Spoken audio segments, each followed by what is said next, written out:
ગુજરાતમાં fix pay નીતિ મુદ્દે ફરી એકવાર વિરોધનો સૂર ઉઠ્યો છે.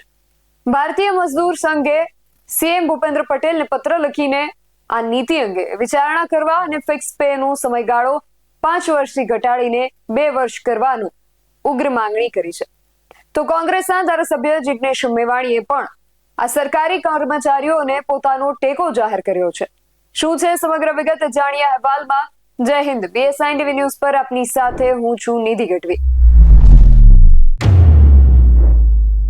લાંબા સમયથી ચાલી આવતી ફિક્સ પે નીતિ સામે હાલ ગુજરાતભરમાં રોષ ભભૂકી ઉઠ્યો છે. જો રાજ્ય સરકાર આ નીતિમાં ફેરફાર નહીં કરે તો આંદોલન કરવાની ચીમકી ભારતીય મજદૂર સંઘ દ્વારા ઉચ્ચારવામાં આવી છે. રાજ્ય સરકારના વિવિધ વિભાગોમાં ભરતી થતા કર્મચારીઓને શરૂઆતના વર્ષોમાં ફિક્સ પગાર ધોરણે રાખવામાં આવે છે. આ નીતિના કારણે કર્મચારીઓને નિયમિત પગાર ધોરણ કરતા ઓછો પગાર મળે છે અને અન્ય ભથ્થાઓનો લાભ પણ નથી મળતો.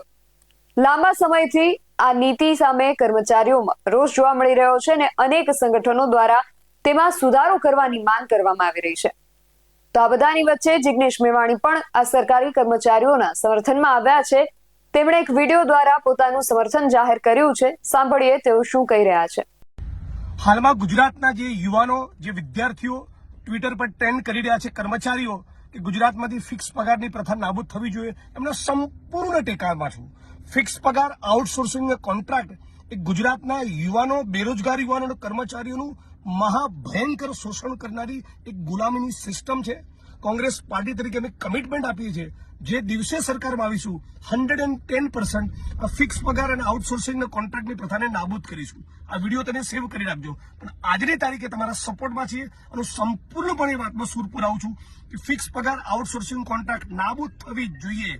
આપણા આ ગુજરાતમાં જેના વાઇબ્રન્ટ સ્વર્ણિમ હોવાની ડંફાસો મારે છે આટલા બધા મુખ્યમંત્રીઓ, તો ફિક્સ પગાર નાબૂદ કરો ને.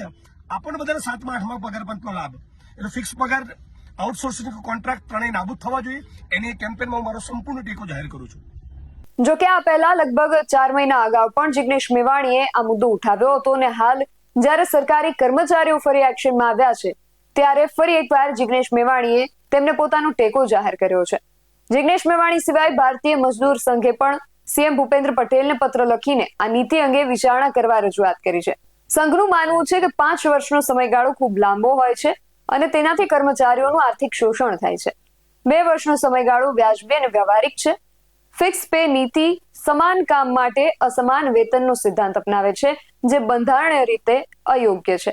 જો સરકાર દ્વારા આ માંગણીઓ પર સકારાત્મક પ્રતિસાદ નહીં મળે તો ભારતીય મજદૂર સંઘે રાજ્યવ્યાપી આંદોલન કરવાની ચીમકી પણ ઉચ્ચારી છે, જેના કારણે સરકારી કર્મચારીઓ દ્વારા કરવામાં આવી રહેલી આ માંગને લઈને તમારું શું માનવું છે અમને કમેન્ટ કરીને ચોક્કસથી જણાવજો. આવા જ વધુ અહેવાલો સાથે મળતા રહીશું. તમે મારી YouTube ચેનલને સબસ્ક્રાઇબ કરવાનું અને અમને Facebook અને Instagram પર ફોલો કરવાનું ભૂલશો નહીં. બાકી અવનવી અપડેટ્સ માટે આપ જોતા રહો BSI TV ન્યૂઝ. નમસ્કાર.